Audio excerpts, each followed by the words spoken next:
Hello viewers, आज हम explain करने वाले हैं कि सपोर्ट और रेसिस्टेंस के बेस पे हम ट्रेड कैसे ले सकते हैं। और ये बहुत ही आसान है।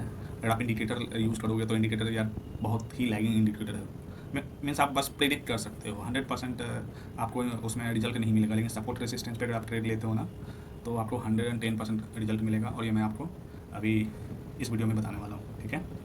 तो ये आज का मार्केट है 21 मार्च। और देखो सपोर्ट रेसिस्टेंस कैसे काम करता है, एग्जैक्ट आपको पता चलेगा। आज मार्केट स्टार्ट हुआ यहाँ पे, ठीक है। यहाँ पे देखो, यहाँ पे इसने सपोर्ट लिया है। तो आप कैसे पता करोगे कि ये यहीं पे सपोर्ट क्यों लिया है?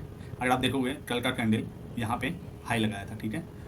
तो जब भी अगर कहीं पे सपोर्ट लेना, तो आपको बैक डे का आपको चार्ट देखना है और वहाँ पे देखना कि कोई कैंडल यहाँ पे हाई या क्लोज किया है कि नहीं, ठीक है। तो हम यहाँ हॉरिजॉन्टल लाइन ले लेते हैं।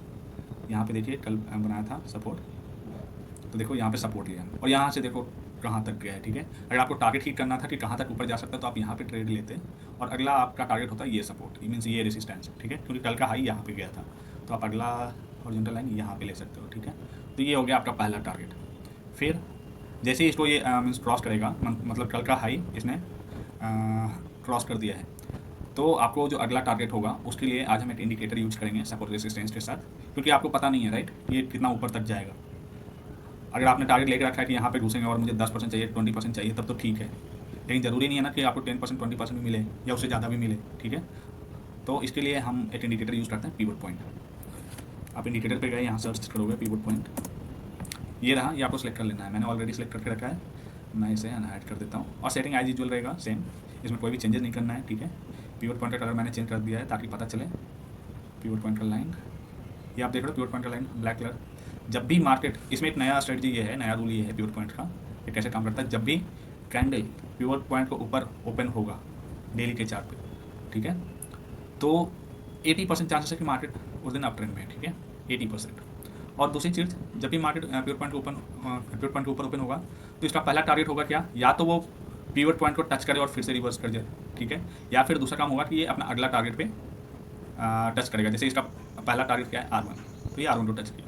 जब R1 को ये क्रॉस करेगा तो अगला टारगेट होगा इसका R2, फिर ये R2 को क्रॉस करेगा, ठीक है। और ऐसे ही नहीं घुस जाना है। जब भी R1 को एक means big candle cross over करता हो, छोटा मोटा कैंडल हो या फिर यहाँ पे अगर सस्टेन करे उसके बाद ऊपर जाए, तब भी आप इंटर कर सकते हो, ठीक है। जब एक बड़ा कैंडल इसको क्रॉस करेगा तब आपको इंटर कर लेना है, ठीक है।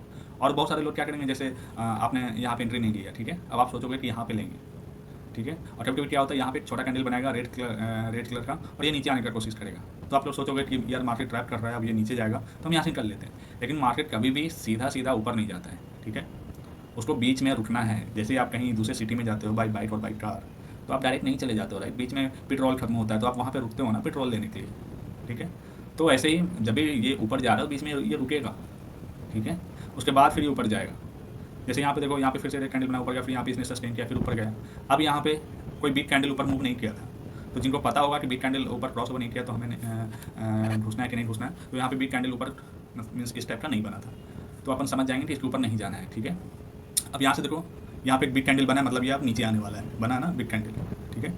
तो यहाँ पे ट्रेड ले सकते थे यहाँ पे। अब देखो सपोर्ट रेजिस्टेंस कैसे काम करता है। अब यहाँ पर के लिए तो रेजिस्टेंस ये है और इसका सपोर्ट क्या होगा, नीचे वाला एरिया, ठीक है। फिर ये यहाँ पे हुआ, फिर इसने यहाँ पे सपोर्ट लिया और फिर ऊपर हो गया। मीन्स देख लो कितने बार ट्रेड मिला है। पहला ट्रेड यहाँ पे लिए, R1 को टच किया, ठीक है।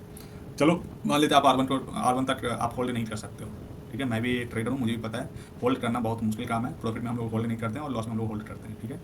तो यहाँ पे लिए आप यहीं पर निकल गए। अगर आप होल्ड करते तो पहला टारगेट ये होता, ठीक है। और टारगेट आपको कैसे करना, आपको स्टॉप लॉस ट्रेल करते जाना है, तभी आप टारगेट को होल्ड कर सकते हो, तभी आप प्रॉफिट होल्ड कर सकते हो। बिना स्टॉप लॉस ट्रेल किए आप टारगेट को मीन्स बुक नहीं कर सकते हो, ठीक है। तो ये चीज़ें माइंड में रखना। तो पहला ट्रेड आपका यहाँ पे हो गया, R1 को टच किया। दूसरा ट्रेड R2 को टच किया, ठीक है। फिर वहाँ से नीचे आया। अगर किसको लेना होता तो यहाँ पे जैसे बिग कैंडल यहाँ पे क्रॉस ओवर किया, ठीक है, रेजिस्टेंस को, तो अपन यहाँ पे घुस सकते थे, सपोर्ट तक पहला टारगेट हो जाता। फिर ये यहाँ से रिवर्स लिया। अब यहीं से रिवर्स क्यों लिया, मैंने क्या बोला था स्टार्टिंग में, जहाँ से भी कैंडल रिवर्स कर रहा हो तो उसके पीछे आपको कैंडल देखना है कि यहाँ पे कोई कैंडल हाई लगाया है कि नहीं लगाया है। अब यहाँ पे देखो, यहाँ पे इसने सस्टेन किया था, यहाँ पे रेजिस्टेंस लिया था थोड़ी देर, ठीक है। तो यहाँ से ये कैंडल फिर से ऊपर गया, समझ में आया। अब पीछे का कैंडल देखते हैं। जैसे मैंने बोला, जब भी पिवट पॉइंट के ऊपर टच होगा तो पहला टारगेट होगा इसका, जहाँ पे भी है उससे नीचे आएगा और फिर ये रिवर्स मारेगा, ठीक है। या तो डायरेक्ट ऊपर जाएगा या तो नीचे आएगा। तो चलो यहाँ पे आपको समझ में नहीं आया, आपने ट्रेड नहीं लिया, लेकिन जब भी मैंने क्या बोला था, जब भी ये बिग कैंडल क्रॉस ओवर करता हो तो समझ जाओ वो अगला टारगेट पे पहुंचने वाला है। यहाँ पे एक कैंडल क्रॉस ओवर किया बिग कैंडल, तो मतलब अब अगला टारगेट यहाँ पे होगा। अब मार्केट क्या करेगा, मैंने बोला था ये डायरेक्ट ऊपर नहीं जाएगा, ये लोगों को ट्रैप करेगा। अब यहाँ से ऊपर गया, यहाँ से ये नीचे आने का कोशिश किया। अब लोग सोचेंगे कि ये ऊपर नहीं जा रहा है तो चलो निकल लेते हैं, लेकिन जैसे आप निकलोगे ये फिर ऊपर चला जाएगा, फिर ये यहाँ पे थोड़ा सा स्टेंड करेगा। तो ये मार्केट का रूल है, ऐसे ही ऊपर जाता है, ऐसे डायरेक्ट ऊपर नहीं जाता है, ठीक है। तो देखो पहला टारगेट R3 को टच किया, फिर R4 को टच किया, ठीक है, फिर R5 को टच किया, फिर वहाँ से रेसिस्टेंस लिया, फिर वहाँ से नीचे सपोर्ट तक आया, ठीक है। तो होप आपको समझ में आया होगा, और कोई डाउट हो तो आप कमेंट में बताएं, मैं उसका आंसर करूँगा। थैंक यू वेरी मच, मिलते हैं अगले वीडियो में, तब तक के लिए बाय बाय। और हाँ, लाइक सब्सक्राइब प्लीज़ कर दें भाई।